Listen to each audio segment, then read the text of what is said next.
I'm John Drury, 10 o'clock news anchor for WLS-TV in Chicago.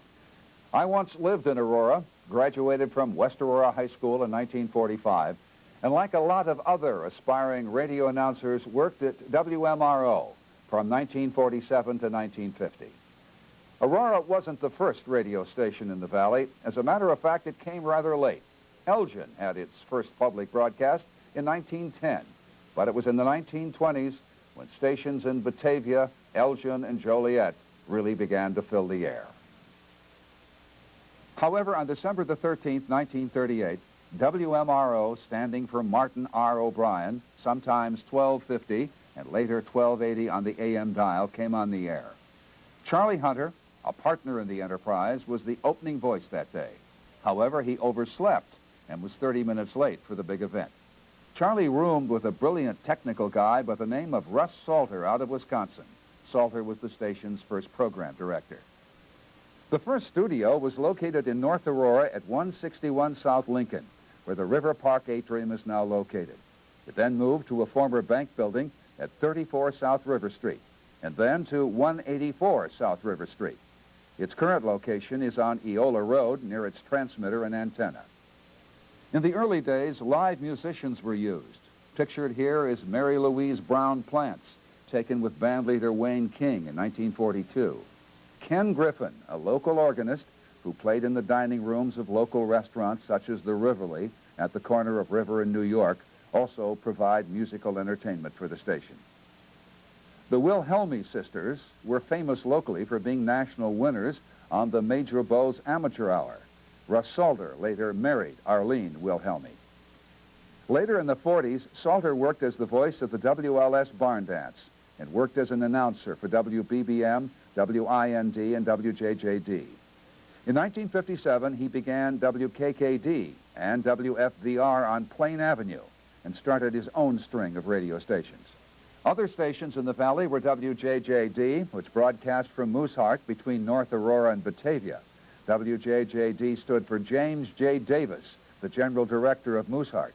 The station often broadcast live concerts from Exposition Park and the Log Cabin Ballroom, which was billed as the world's largest log cabin. WBNU had a short history in Aurora, 1948 to 1950.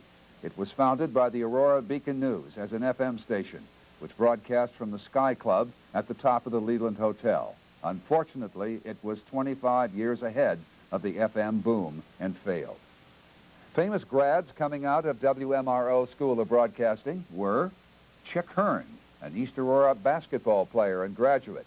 He did play-by-play sports for WMRO and WBNU, and later went on to become the voice of the Los Angeles Lakers basketball team.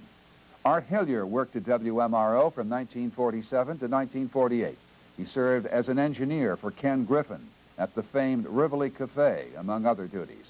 He then went on to WWO in Fort Wayne, WMIL, Milwaukee, Wisconsin, WCFL, WMAQ, and WGN in Chicago, to name just a few. When you talk to people in Aurora about the old radio days, you soon learn that nearly half of them have worked at one time or another at the two radio stations.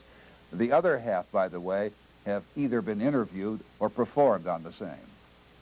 Ken Griffin was extremely popular during his time in Aurora.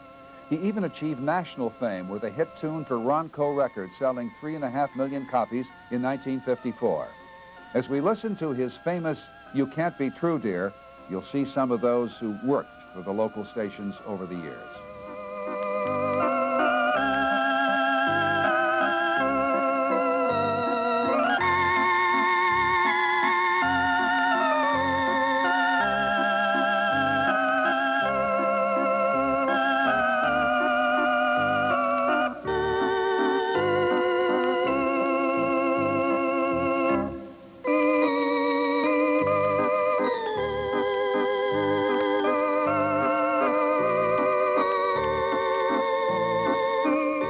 In the 1920s and 30s, radio was the high-tech craze of its day. It linked isolated farms and small towns to the four corners of the world. It brought the latest news, sports, and entertainment into every living room. And it even allowed the average Joe and Jane to have their 15 minutes of fame. Aurora, as it has done with everything else, ushered in the radio age with its own unique flair, enthusiasm, and style. This is John Drury, signing off for Radio Aurora.